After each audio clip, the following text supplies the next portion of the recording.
Family isn't always about blood. Sometimes it's about betrayal and what you do when the people meant to protect you leave you behind. This is the story of a daughter abandoned for her father's second chance, and how she returned not for love, but to make sure his fantasy ended in flames. This is what happens when loyalty breaks and revenge is patient. My name is Rachel Monroe, and this is how I made my father regret choosing someone else's children over me. My parents divorced when I was 9. I still remember the exact moment. My dad stood in the kitchen, suitcase by his side, and said, "I'll always be your dad. I'm just not going to live here anymore." I watched him drive off, not knowing he'd never come back the same. He got remarried a year later. Her name was Vanessa. She had 2 kids of her own. A perfect little ready-made family. And I became the ghost daughter he forgot to mention. Birthdays passed. School plays, graduations. Even when I broke my arm, my dad missed it all. He sent texts. Sometimes flowers. But I wasn't in his life. Not the way his new stepkids were. He took them to Hawaii. Taught them to drive. Put their photos all over his office wall. Me? I got an occasional check in the mail. No calls. No visits. I tried to act like I didn't care. Told myself he was busy. That it wasn't personal. But the truth is, it was personal. Because when I was 24, I found out exactly how personal it was. My mom passed away suddenly, a heart attack. I called my dad. Told him I needed help paying for the funeral. He said, "I'm sorry, Rachel. I really am. But things are tight right now." Then I saw him post vacation photos from Spain 2 days later. That's when I knew. I didn't lose a father. I just never really had one. 3 months later, I was scrolling through LinkedIn and saw a job opening at a consulting firm. His firm. He was the founder.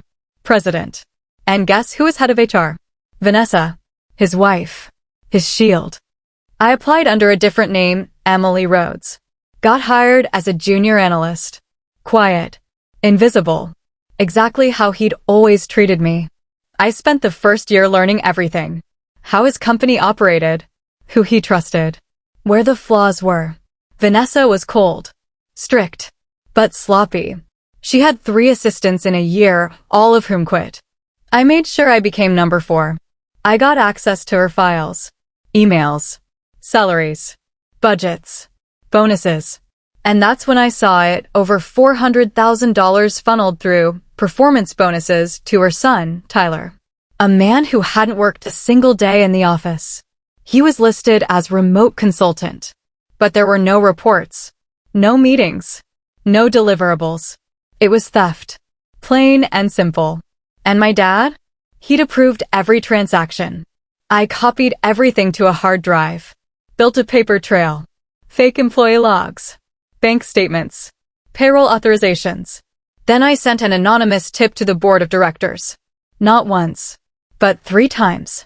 Each time with more evidence. Still, nothing happened. So I changed strategy. I befriended Nora, a finance manager who'd been passed over for promotion 3 times. We had coffee, lunch, late-night chats at the office. Eventually, I told her everything. Not who I really was, just what I'd found. She didn't hesitate. She sent it all to the auditors. 2 weeks later, the storm began. Internal review. Surprise audits. Frozen accounts.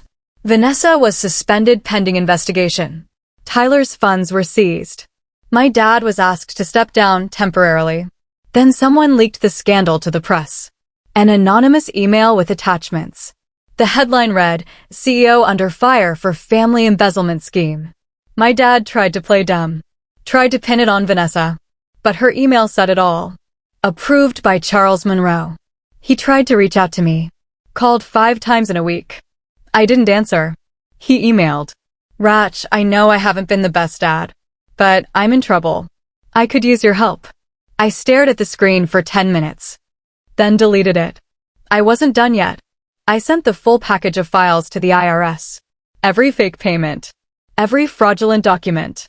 Everything with his name on it. An investigation launched. Not just corporate. Federal. By the time it was over, my father had lost his position.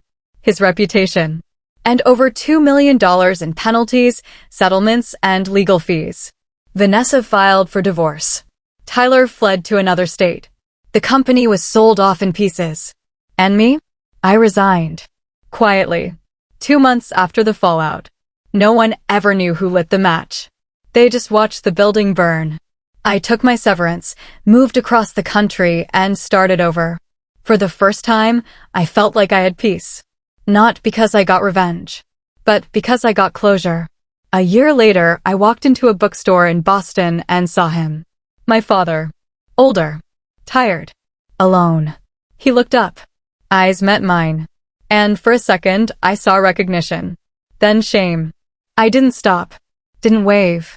Didn't say a word. I just kept walking. Sometimes the people who abandon you don't deserve a confrontation. They deserve consequences.